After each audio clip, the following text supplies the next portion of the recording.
A multidisciplinary practice is so convenient for our patients. They can see multiple specialists under the same roof, sometimes on the same appointment.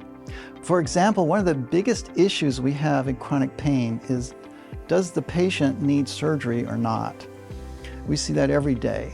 When that patient comes in, I can get my neurosurgeon from across the hall to come in and see the patient right then and there, or I can just text him and ask him to pull up the images on his screen and tell me if it looks like there's any need for surgery on that MRI. So that's just one example of how we can get a lot of questions answered on just one visit. Without that, you'd be sending someone out for a consultation, which might take a month. They might not get back to you for 2 months, and then you don't know what's going to happen. Meanwhile, the patient is suffering. So this is how we cut to the chase. The inclusion of neurosurgery in our practice is instrumental in improving patient care. We get the added benefit of an expert telling us what that MRI shows and does a patient need surgery or not. By getting to that conclusion rapidly, we can rapidly diagnose and treat any spinal condition. Rheumatology being in the practice is instrumental in treating patients who have an inflammatory component to their disease.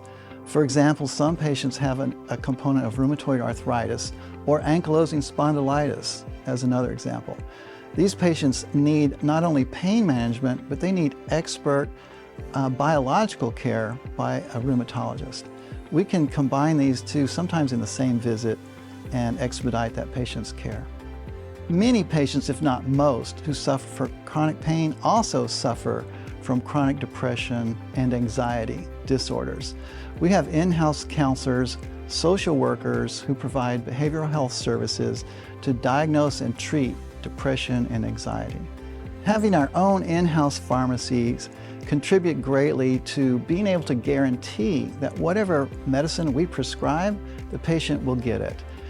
Also, it's a layer of protection preventing drug-to-drug interactions and allergy interactions.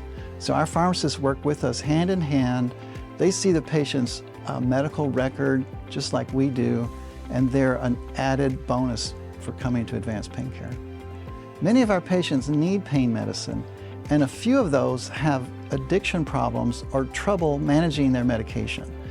Rather than kick these patients out, which some practices do, unfortunately, we manage them in-house by getting them the therapy and the treatment that they need, and they can still get pain medicine and other pain services. Pain is inevitable, suffering is optional. Advanced pain care, the pain stops here.